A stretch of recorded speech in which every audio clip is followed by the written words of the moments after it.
नमस्कार देवी और सज्जनों, मेरा नाम है मुकुल देव रक्षपति। आप देख रहे हैं लाइव टाइम्स टीवी और इस समय पर आप लोगों के बीच में हम सोलन के सर्किट हाउस से इस समय पर लाइव है, पीडब्ल्यूडी रेस्ट हाउस से लाइव है, जहां पर हमारे बीच में रत्नेश गुप्ता जी हैं जो आम आदमी पार्टी हिमाचल प्रदेश का प्रभारी हैं और आने वाले चुनावों को लेकर 2022 के चुनावों को लेकर उनके साथ अभी हुए उपचुनावों को लेकर आज इनसे विशेष बातचीत करेंगे। साथ ही साथ सदस्यता और उसके साथ साथ बाकी के जो यहाँ पर अभियान आम आदमी पार्टी द्वारा चलाए जा रहे हैं उनके बारे में भी जानकारी लेने का प्रयास करेंगे। गुप्ता जी, सबसे पहले तो लाइव टाइम्स टीवी से बात करने के लिए बहुत धन्यवाद। नमस्कार गुप्ता जी, बात करें हिमाचल प्रदेश की, बात करें हिमाचल प्रदेश में चुनावों की। अभी अभी हमारे बीच में उपचुनाव हुए जिसमें जनता ने सीधा तौर पे ये बता दिया कि सत्तारूढ़ दल से वो खुश नहीं है।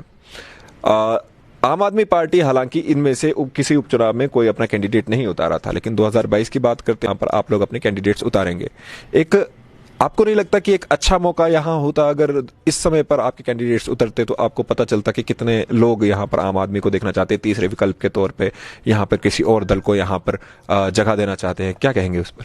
देखिए, हम लोग जो है कभी भी उपचुनाव जो है वो नहीं लड़ते हैं जी। और यहाँ पर आम आदमी पार्टी का जो दिल्ली में हमारे अरविंद केजरीवाल जी हैं, उन्होंने साफ कह दिया था कि उपचुनाव में हम पार्टिसिपेट नहीं करेंगे और दोनों पार्टियों का हम जो है विरोध करेंगे। जी जी। उस विरोध के अंतर्गत हम लोगों ने एक कॉल दी थी कि सारे के सारे हमारे आम आदमी पार्टी के कार्यकर्ता और समर्थक जो है वो नोटा का बटन दबाएंगे। जी जी। और हमारी 600 लोगों की टीम मंडी में जो है घर घर गई और उन्होंने इन दोनों पार्टियों का जो है विरोध दर्ज कराने के लिए लोगों से रिक्वेस्ट की और लोगों ने वो विरोध दर्ज कराया। 12,661 नोटा के बटन दबे थे और भाजपा जो है 7,000 या 6,500 वोटों से हार गई है वहां पे। तो जैसे आप यहाँ पे नोटा की बात कर रहे हैं, तो ऑब्वियसली यहाँ पर लोगों के मन के अंदर रोष है। जैसे आप ये मान रहे हैं कि नोटा जो है वो आम आदमी पार्टी के आह्वान पे है, ऐसा ही बाकी के दल भी हैं, कुछ और दल भी हैं जो ऐसा मानते हैं, हालांकि वो अभी तक राजनीतिक नहीं है। बहरहाल उपचुनाव तो यहाँ पर हुए, लेकिन उसके साथ साथ यहाँ पर ताल बजना शुरू हो चुकी है 2022 के चुनावों की। क्या तैयारी है आम आदमी पार्टी की? कहां कहां पर आम आदमी पार्टी की प्रेजेंस है? क्या आम आदमी के पास जो अभी आप लोगों के पास जाकर किन एजेंडों पर, किन मुद्दों पर आप लोगों से बात कर रहे हैं? क्या लोगों का आपको प्रतिक्रियाएं मिल रही हैं?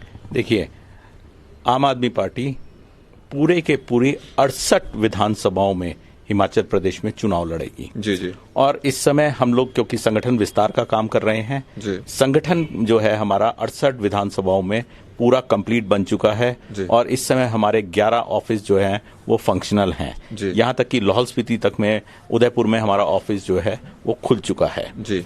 और पूरी की पूरी आम आदमी पार्टी के जितने भी कैबिनेट मंत्री, सीएम साहब, अरविंद जी, मनीष जी, सब लोग जो हैं जी, जैसे ही हमारा जो है ये चुनाव खत्म होगा पंजाब का, उसके बाद हमारी पूरी टीम जो है दिल्ली से, हमारे सारे कार्यकर्ता पूरे देश से और हमारी सारे कैबिनेट मंत्री यहाँ पर जो है हिमाचल प्रदेश में आ जाएंगे और जो दिल्ली मॉडल है जिस पे आम आदमी काम कर रही है, वो दिल्ली मॉडल हम लोगों ने प्रत्येक घर तक पहुंचाना शुरू कर दिया है। जी जी। जिसके अंतर्गत अभी हम लोगों ने एक कैलेंडर लॉन्च किया था और उसके जो है अंदाजन 2-2.25 लाख कॉपियां जो हैं वो घर घर तक हमारे कार्यकर्ताओं ने पहुंचा भी दी हैं, जिसमें पीछे जो है दिल्ली मॉडल में क्या क्या काम हो रहे हैं, कैसा विकास हो रहा है दिल्ली का, वो लोगों तक पहुंचाया गया है। दिल्ली मॉडल की आपने बात की, उपचुनावों के ऊपर आते हैं। जब हमारे क्षमा चाहेंगे जो एमसी के चुनाव हुए और आगे भी अभी हमारे बीच में एमसी के चुनाव शिमला में आने वाले हैं, तकरीबन पिछले चुनावों की यदि बात करें, जब आप दिल्ली मॉडल की बात करते हैं तो क्या हिमाचल का एक व्यक्ति उसके साथ रिलेट कर पाता है? मैं आपको थोड़ा विस्तार इस पे देना चाहूंगा। जब हाँ, ये जरूर है, आपने मुफ्त पानी की बात की और सभी दलों ने अपने अपने मैनिफेस्टो में उसे डाला और वो काम हुआ भी, लेकिन काफी ऐसी चीजें हैं जो दिल्ली में अलग तरह की है और हिमाचल प्रदेश के परिवेश में यदि बात करें तो वो पूर्णतः अलग हो जाती है। तो जिस समय पर आप दिल्ली मॉडल की बात करते हैं, क्या अगर दिल्ली मॉडल की जगह हम हिमाचल मॉडल की बात करें तो हिमाचल को किस तरह से वहां पर देखेंगे और दिल्ली मॉडल की कौन सी चीजें जो यहां पर एप्लीकेट हो पाएंगी? देखिए, सबसे पहले जो आपने कहा बिजली और पानी, जी। मेरे को लगता है कि ये दोनों चीजें आप पूरे देश में और हिमाचल प्रदेश में ये चीजें जो हैं बिल्कुल लागू हो पाएंगी। जो शिक्षा व्यवस्था है, शिक्षा व्यवस्था जो इंटरनेशनल लेवल की जो है दिल्ली में दी गई, वो हिमाचल प्रदेश की भी रिक्वायरमेंट है, क्योंकि बच्चे यहाँ से जो हैं नीचे एक बार पहाड़ से उतर जाते हैं अच्छी शिक्षा के लिए, फिर यहाँ पर अगर वो चीजें मिल जाएं इंटरनेशनल लेवल की, जो कि दिल्ली में विदेशों से आए हुए जो है प्रतिनिधि जो थे दूसरी सरकारों के, दूसरे देशों के, उन लोगों ने भी इस मॉडल को अप्रिशिएट किया है। दूसरी बात, मॉडल को, दिल्ली मॉडल को। दूसरी बात, जो हमारा मेडिकल फैसिलिटीज, मेडिकल फैसिलिटीज जिस तरह से दिल्ली में दी गई, मोहल्ला क्लिनिक बनाए गए, सुपर स्पेशलिटी हॉस्पिटल्स बनाए जा रहे हैं, जो एग्जिस्टिंग हॉस्पिटल्स हैं उनका रेनोवेशन हुआ, वो सारी चीजें यहाँ पर भी रिक्वायर्ड हैं। और वो हर हालत में लोग चाहते हैं कि जो चीजें दिल्ली में दी जा रही हैं वो यहाँ पर भी मिले हमारे को। यहाँ के लोगों ने क्या गलती की है कि जो दिल्ली मॉडल के अंतर्गत एक अच्छी शिक्षा व्यवस्था है, ये मेडिकल फैसिलिटीज है, ये मतलब वहां पे बिजली पानी 24 घंटे बिजली मिल रही है, ये ऐसी व्यवस्था यहाँ के लोगों ने एक ऐसी निकम्मी सरकार चुन ली जिसकी वजह से उनको नहीं मिल रहा। और दिल्ली के जो लोगों ने जो है अरविंद केजरीवाल की सरकार चुनी, जो जिसने भ्रष्टाचार खत्म करके, जो भ्रष्टाचार में लोग पैसे खा जाते थे, वो पैसों से जो है लोगों को मुफ्त चीजें दी हैं और एक अच्छी व्यवस्था बना के दी है। लेकिन यहाँ पर आप ये समझ पा रहे हैं, मैं जुब्बल नावर कोटखाई की बात करूंगा, जहां पे जैसे जिस समय पर उपचुनाव थे मैं वहां पर था, ग्राउंड रिपोर्टिंग कर रहा था। कांग्रेस पार्टी की यदि बात करें, वो दुनिया की भारत की सबसे पुरानी पार्टी है जो कांग्रेस पार्टी है। भारतीय जनता पार्टी की बात करें, वो विश्व की सबसे बड़ी पार्टी है, स्ट्रेंथ की बात करें। ऐसे में जब इनकी पेनिट्रेशन की यदि बात करते हैं तो आम आदमी पार्टी ऑब्वियसली हिमाचल प्रदेश में नहीं तो मैं नहीं कहूंगा, 2014 में भी यहां पर इलेक्शंस में अपने लोग उतारे थे, लेकिन देखिए उसी के बाद से अभी तक हमारे बीच में 7 साल का फर्क हो चुका है और अभी तक एक तरह से इस्टेब्लिश करने में यहां पर समस्या आई है। तो ये जो दो बड़े गुटों के साथ आप यहां पर एक तरह से लड़ाई लड़ेंगे और एक तरह से उनके सामने आप अपनी प्रतिद्वंदता यहां पर दिखाएंगे, तो ये अपने आप में लोगों के मन में जो एक सबकॉन्शियस में यहां पर या तो हाथ या फूल जो छपा है उससे कैसे निकालेंगे उन्हें?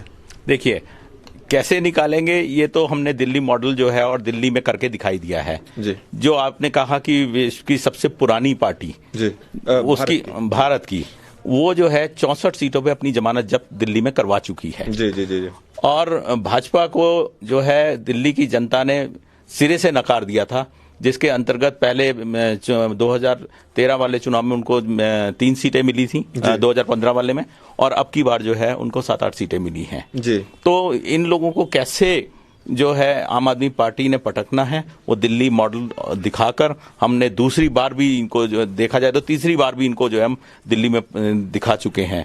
इनका अस्तित्व खत्म हो चुका है कांग्रेस पार्टी का। लेकिन हम हिमाचल की बात कर रहे हैं गुप्ता जी, यहाँ पर हिमाचल की यदि बात करें, यहाँ का वोटर ऐसा भी है, हम देवी देवताओं को मानने वाले लोग हैं। आप अभी तक हमारे कल्चर से यहाँ पर आप देख ही चुके होंगे, काफी ज्यादा लोग ऐसे हैं जो पार्टी को भी इतनी ही तरह से मानते हैं जैसे वो देवी देवताओं को मानते हैं। काफी लोग ऐसे हैं। मैं आपको एक छोटा सा किस्सा बताता हूं। मेरे साथ एक वोटर आते हैं जिन्होंने ये कहा कि हमने ठाकुर साहब को वोट किया, जबकि उनको ठाकुर साहब का पूरा नाम भी नहीं पता था। कांग्रेस के रोहित ठाकुर जी की वो बात कर रहे हैं, उनको नाम भी नहीं पता था। ऐसे लोगों के जिनके अंदर ही अंदर कांग्रेस या भारतीय जनता पार्टी है, उस तरह की जगह से लड़ा कैसे जाएगा? उन लोगों को कैसे यहां पर जीता जाएगा? क्या उसके लिए स्ट्रेटेजी रहेगी? देखिए, हिमाचल प्रदेश के लोग बहुत सीधे हैं, बहुत भोले हैं, और इन दोनों पार्टियों ने के अलावा आज तक कोई तीसरी पार्टी आई नहीं थी। तो उन लोगों ने या तो कांग्रेस को वोट किया, जब उनसे परेशान हो जाते हैं तो भाजपा को वोट कर देते हैं। अब की बार जो चुनाव हुए उसमें आम जनता ने ये लोगों को दिखा दिया, इन दोनों पार्टियों को जो है एक तरह से मैं कहूंगा आईना दिखा दिया कि हम पहले उन्होंने जो है, जो मैं कहूंगा कि कांग्रेस की जीत नहीं हुई है इसमें, इसमें भाजपा की हार हुई है जी, बहुत सही। क्योंकि लोगों के पास तीसरा विकल्प नहीं था। उन्होंने उस पार्टी को वोट दिया जिसको उन्होंने आज से 3.5 साल पहले सिरे से नकार दिया था जी। क्योंकि तीसरा विकल्प नहीं मिला, इसलिए उन्होंने जो है जाके कांग्रेस पार्टी को वोट दे दिया कि भाजपा को हमने सबक सिखाना है जी। अगर यहाँ पे तीसरा विकल्प होगा तो मेरे को पूरा पता, मतलब पूरी आशा है और यहाँ के लोगों के ऊपर मेरे को पूरा विश्वास है कि वो लोग जो है आम आदमी पार्टी को तीसरे विकल्प के रूप में जो है देखते हैं। बात करें जैसे एजुकेशन की आपने बात की, पानी की बात की, बिजली की बात करी, जब हम दिल्ली मॉडल की बात कर रहे हैं, हिमाचल प्रदेश की यदि बात करें तो हिमाचल प्रदेश में ऐसा कहा जाता है, ऐसा माना जाता है और ऐसा किसी हद तक है भी कि हमारे पास जो आय के साधन हैं वो कम है। हम एक टूरिज्म बेस्ड एक स्टेट है और उसके साथ साथ हम लोगों के पास सेब है और एग्रीकल्चर पे हम ज़्यादा बेस्ड है। लेकिन उसी के साथ जब आप दिल्ली के मॉडल की बात करते हैं, वहाँ पर ऑब्वियसली टैक्स पेयर्स का बहुत सा पैसा भी है, बहुत सा काम भी है, आबादी भी वैसी है। हिमाचल प्रदेश में किस तरह से जो ये सारा मॉडल है या इस तरह की जितनी भी चीज़ें उसको कर पाएंगे, क्योंकि यहाँ पर हमारे पास जो टैक्स पेयर का पैसा है, टैक्स पेयर भी दिल्ली के मुकाबले कम है और टैक्स भी दिल्ली के मुकाबले कम इकट्ठा होता है। यहाँ पर किस तरह से वो चीज़, क्योंकि दिल्ली मॉडल बहुत प्रॉमिसिंग ऐसे साउंड करता है। देखिए, दिल्ली मॉडल जो है हमारे से आज से 3 बार हम सरकार बना चुके हैं दिल्ली में। ठीक है। पहले 29,000 करोड़ का दिल्ली का बजट होता था। जी जी। धीरे धीरे करके आम आदमी पार्टी ने लोगों को, टैक्स पेयर को जो है नो रेट, जी, हमारा एक फॉर्मूला था वो दिया। सारे के सारे व्यापारियों को कहा कि अपनी मन मर्जी से जो है आप लोग का जो टैक्स बनता है खुद कैलकुलेट करो और खुद दो। तो आज उस मॉडल के अंतर्गत दिल्ली का 70,000 करोड़ का बजट बन के तैयार हो गया है। ठीक है। दिस इज मैं ये कहूंगा दिल्ली एक सिर्फ पहला स्टेट ऐसा है जिसकी जो है सरकार डेफिसिट में नहीं है।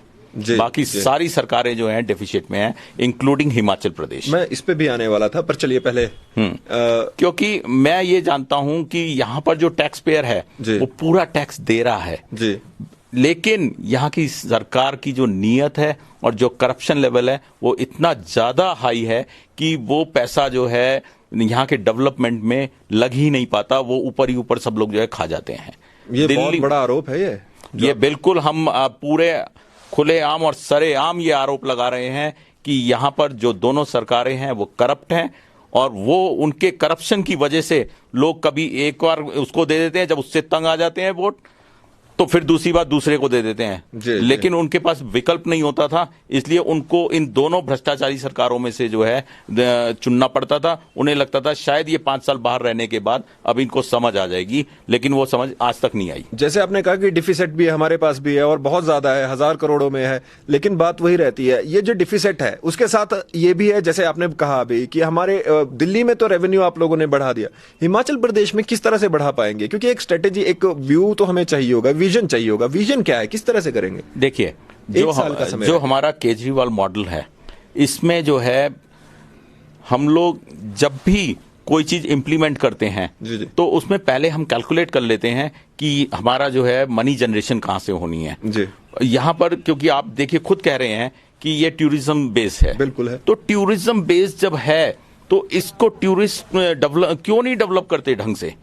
यहाँ के जो स्पॉट्स हैं, यहाँ पे आप हालत देखो। एक जमाना होता था जब मैं आता था तो मैं जैसे ही हिमाचल प्रदेश की धरती पे गाड़ी आती थी तो मैं उसके शीशे उतार दिया करता था जी। कि मेरे को जो है यहाँ पे अच्छी और साफ हवा मिलेगी। लेकिन अब जैसे ही हिमाचल प्रदेश के अंदर हम एंटर करते हैं, हम फटाफट शीशे ऊपर कर लेते हैं कि अब यहाँ से धूल मिट्टी शुरू हो गई है। जी, आप हमारे 4 लेन की बात कर रहे हैं। हाँ। जी।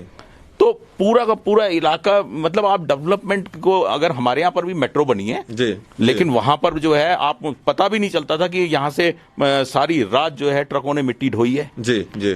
क्योंकि वहां पर जो भी ठेकेदार होते थे उन सबको जो है एज पर द गाइडलाइंस, वो यहाँ पर भी है वो गाइडलाइंस एनजीटी की डस्ट से रिलेटेड, लेकिन यहाँ पे फॉलो नहीं होती और वहां पे फॉलो होती है। तो जो रेवेन्यू का ड्रॉप हो रहा है, यहाँ पे जो ट्रेडर्स हैं, यहाँ पे होटलियर्स हैं, वो लोग जो है त्राही कर रहे हैं। सरकार उनको जो है फंड एलोकेट क्यों नहीं करती? कोरोना काल में उन लोगों के होटल बंद पड़े हुए हैं, बिजली के बिल पेंडिंग पड़े हुए हैं, उनको रिलीफ दें, उनको कहें कि भाई आप 30% पैसा अभी दो, इंस्टॉलमेंट्स बनाओ, उनको लिए कुछ तो करो। सरकार तो इसलिए भी कह रही है, मैं यहाँ पे सरकार का पक्ष नहीं ले रहा हूँ, लेकिन जो लॉजिक है उसके पीछे कि हमारे पास उतना बजट ही नहीं है, उतना पैसा ही नहीं है, वही तो मैं आपसे प्रश्न पूछ रहा हूँ। सर, जब बजट और पैसा ही नहीं होगा तो यहाँ पे डेवलपमेंट कैसे होगी? आप जैसे कह रहे हैं, अगर आप पावर में आते हैं या आप लोगों की सरकार बनती है तो ऑब्वियसली आप जो डिफिसिट है और जो रेवेन्यू है उसको जनरेट करके यहाँ पर लोगों को दिल्ली मॉडल जैसा कुछ देंगे, हिमाचल मॉडल बनेगा, लेकिन उसके लिए क्या हमारे पास साधन है, संसाधन है? वही तो बिल्कुल हमारे पास हर तरह के संसाधन है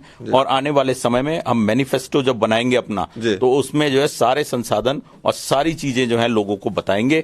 कि हम लोग मनी जनरेशन कहां से होगा, स्पेंड कैसे होगा और कैसे हम करप्शन के ऊपर जो है लगाम लगाएंगे, वो आने वाले समय में हम सब बताएंगे। 2022 में 68 की 68 सीटों पर चुनाव लड़ेगी आम आदमी पार्टी। बिल्कुल, पूरी 68 की 68 सीटों पर लड़ेगी और पूरी दिल्ली की कैबिनेट और हमारे पूरे देश के कार्यकर्ता जो हैं वो हिमाचल प्रदेश में काम करेंगे। और हिमाचल प्रदेश में हमारी 68 की 68 विधानसभाओं में हमारा संगठन इस समय बन चुका है, 16 विंग बन चुके हैं हमारे।